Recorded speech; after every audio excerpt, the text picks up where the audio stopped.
Ankur was your first film and Shyam's first film too. What was it working like? I mean, could you talk about your experience, how you went about getting the role, and what was it, the experience with Shyam and Ankur? Well, it was strange how I got the role really, because I had just passed out of the Film Institute and I had signed a couple of films, I remember.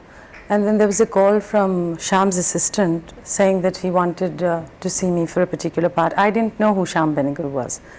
But I remember Rishikesh Mukherjee had called me up around that time and I asked him who he was, and he said, just go ahead and do the film because he's this wonderful documentary filmmaker and I'm sure he'll do very well.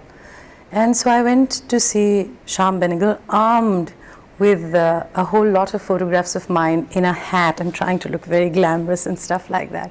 And he had one look at, he just looked at me without looking at the photographs. And within 5 minutes, he said, you're going to do Ankur. And there's also going to be, this is going to be followed up by a sequel called Nishant, and you're going to do that as well. I couldn't quite believe that. And then he had a look at my photographs and sort of hummed and hawed and said, well, I think we'll leave these photographs alone and I'll take another photographic session. And I came home and I told my mother, I just met some fraud guy who says I'm going to be in 2 films, and of course it doesn't mean anything because he hardly asked me any questions at all. And then 15 days later there was this script in my house, and before I knew it, in 18 days exactly, on the 18th of August 1973 I think we went, and we completed the film on the 18th of September. What was it working like in that film?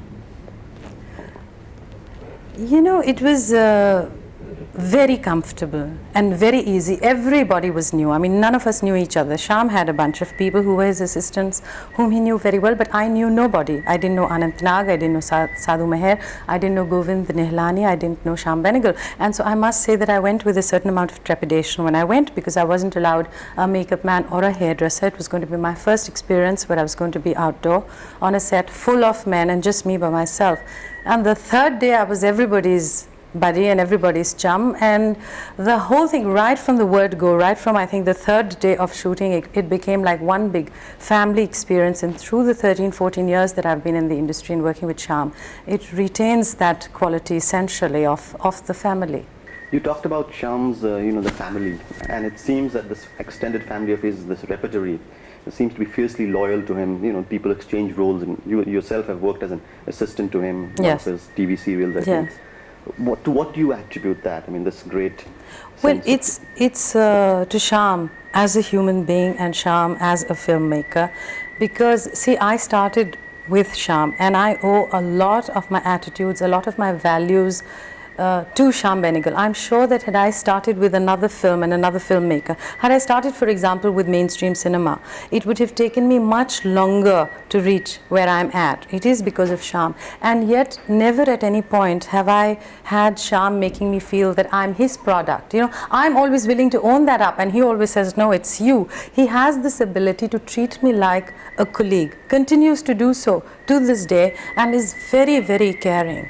Because if he sees my film in another film, made by another filmmaker, and if he likes it, he calls up, and if I'm not at home, he just leaves a message saying that I liked her work. But if he doesn't like my work, he just goes on and on making endless numbers of calls till he finally gets to me on the phone and then discusses at great length and in great detail what exactly he thought was wrong with my performance. I think to have that kind of concern and to have that kind of care for your people, because everybody wants to just be liked by everybody, and you feel a slight reluctance that maybe they'll say, okay, what business is it of yours? But I think it shows that he cares very deeply for me, that he should ring up even to this day and get disturbed if he thinks I haven't done something right. And I think it's that in him as a filmmaker and as a human being that continues to make people so fiercely attached and so fiercely loyal to him. And I would do anything in a Shyam Benegal film. I mean, I would do a very small part. I would be an assistant. I remember very early in my career, I think we just finished Nishant then. I went off with him on a series of documentary films that he was doing, where I was doing nothing. I think I was writing continuity or something. But I just wanted to be with him, and I was very keen to be with him on Yatra when he was going all over India, but I didn't have the time at that moment.